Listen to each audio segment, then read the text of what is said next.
The LA County Sheriff's Department says it is now investigating a new allegation of sexual assault against Eric Swalwell. On Tuesday, a woman held a news conference where she publicly accused Swalwell of rape. CNN's Kyung Law spoke with her about those allegations. Another woman has stepped forward publicly. This woman, Lana Drews, is now accusing Eric Swalwell, the former congressman and California gubernatorial candidate, of putting something in her drink and raping her. She says that this occurred sometime in 2018, and she has now filed an official law enforcement report with the LA County Sheriff's Department, taking this now here in California to a different level. She says that her incident happened in 2018. Drews says that she was really interested in running for local government, perhaps a local office. And she also wanted to expand her entrepreneurial business. She turned to Swalwell, someone she admired. She met him 3 times. And on the 3rd time, she says that they went to dinner, that she believes he put something in her drink, and it was at that point an assault happened. Here's what she told CNN after she held a news conference with local press. I can't believe that he felt so cavalier that he would just drug me and then rape me and then choke me. I couldn't move my arms, so he was on top of me, choking me. And all I could do was just watch. And I passed out. I thought I was dead. I thought I died. And then I woke up at like 4 o'clock in the morning and he was next to me and I left. The interview was quite charged. Drews had to take a break, and then another lawyer of hers came in, Lisa Bloom, and then she explained that the reason why she wanted to come forward is because of all the women who were speaking out. Here's what she said. Why have you decided now to become public? My motivation was for other girls. I know that I can't be the only one. And so I kind of wanted to be a voice for other women, that they could feel that they could come forward and say something. And for a long while, I've wanted to say something. When I knew he was running for governor, I was like, oh God, this can't happen. Like somebody's got to, I've been waiting for somebody else to come forward. The lawyers representing Drews have not provided to CNN corroborating information. They're not providing that to the media at large. They say that they will first give that to law enforcement. We reached out to Swalwell, his representatives, and his lawyer. We did get a statement that says, quote, Congressman Eric Swalwell categorically and unequivocally denies each and every allegation of sexual misconduct and assault that has been leveled against him. Kyung Law, CNN, Beverly Hills. Thank you, Kyung. And meanwhile, Eric Swalwell has a new attorney tonight, Sarah Azari. Let's discuss all of this with my panel. Kelly Hyman is a Democratic strategist and a trial attorney, and Elizabeth Barcohana is a Republican strategist and an attorney. Welcome to you both. Welcome to The Story Is for the first time, both of you. Great to have you both here. Obviously a serious subject. Let's start with you on the legal front here. What is Swalwell looking at?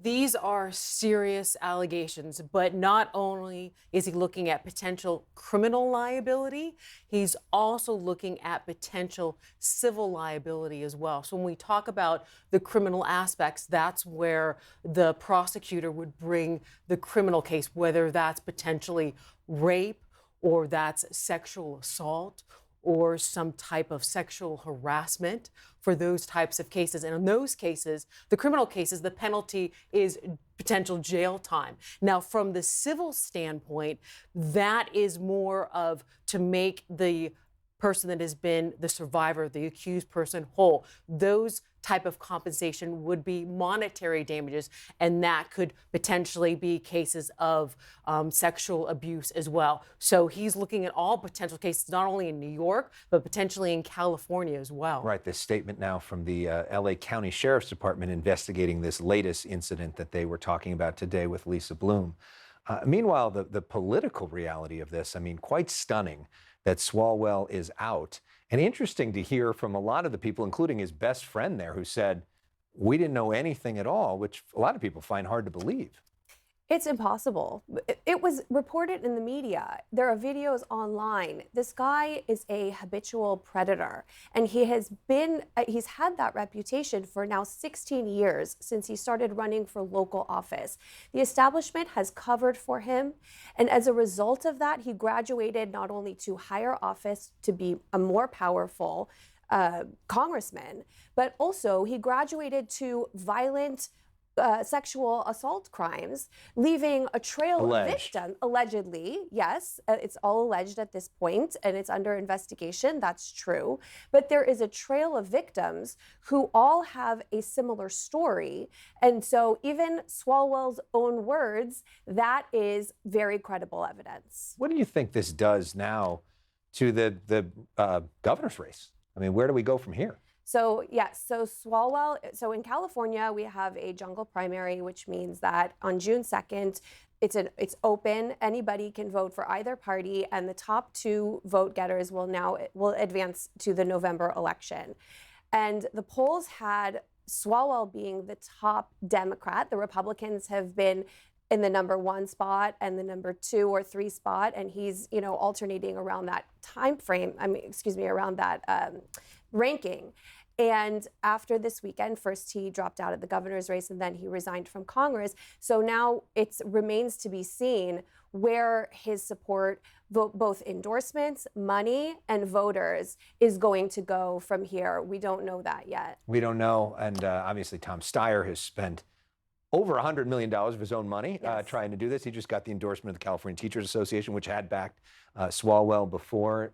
We've seen Matt Mahan get out there, raise a lot of money, Javier Becerra raise a lot of money, and we'll see what it does for the Republicans in the race as well. Just sort of big picture in terms of this moment, though, what this tells us about powerful men, and this is a Republican and a Democratic issue, that get into power and then think that they're invincible and have preyed on young women, which is something that we've seen that for decades and decades, and it's just horrible.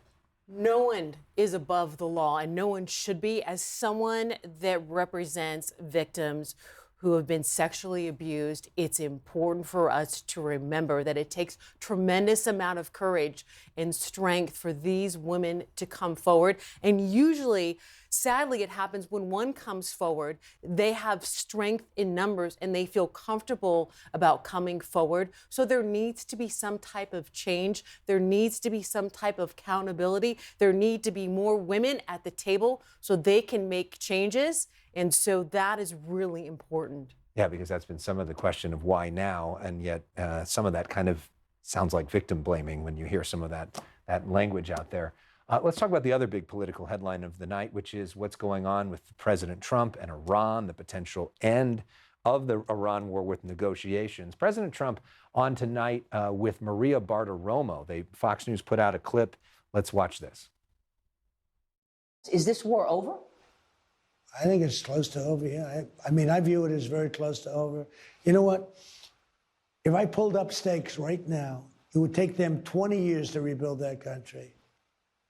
And we're not finished. We'll see what happens. I think they want to make a deal very badly. Elizabeth, what do you make of the politics of this? Because this war has been splitting the Republican Party. Yes and no. There's a lot of support for President Trump in the war. It's pretty high, actually, because most of the party understands that we have been at war with, Iran has been at war with us for 47 years. And this was an opportunity for the United States to put an end to that war. We have a very strong commander-in-chief to do that with a very strong partner in Israel. And also he has been building towards this with the Abraham Accords and other diplomacy that he's been, working on in the Middle East during Trump 1 and now Trump 2. So the timing of it was somewhat spontaneous because there was uprisings in the country, in every province in Iran, but also it was an opportunity. And now I think he's speaking about the end of it kind of in the past tense because he always had this timeline in mind, and the ceasefire is ending and he has a plan. You think this is going well? You think he has a plan? Operation Epic Fury has been an Operation Epic failure. We keep moving the goalposts. When is this going to end? How much is it costing taxpayers' money? It's been reported it's costing taxpayer money billions of dollars every single day. We are putting our service people who fight for our country on the lines. They're dying. It's hurting our economy. Look at gas prices. I mean, how much more do we have to go through? Operation Epic Failure. You agree with that? Absolutely not. Gas prices are still lower than they were under Joe Biden, even with the war right now. And, you know, it's war. At certain point, at one point. But yeah, but main point of why you think that this is worth it. Because it's a national security interest and it actually has global implications for everyone, including Americans, including our interests in the Middle East and at home. They had weapons that could reach the United States and our strategic partners all over the world. They were using them, you know, from Yemen through their proxies against Israel, from Lebanon. They were using them and they were threatening to use them when they developed the capability to reach the United States homeland. And we cannot allow that. All right, we've got to leave it there for time, but great having both of you in. Thank you so much. We appreciate it. Elizabeth, Kelly, great to have you both for the first time Alex. here on the show. Still ahead, rock legend Billy Idol sits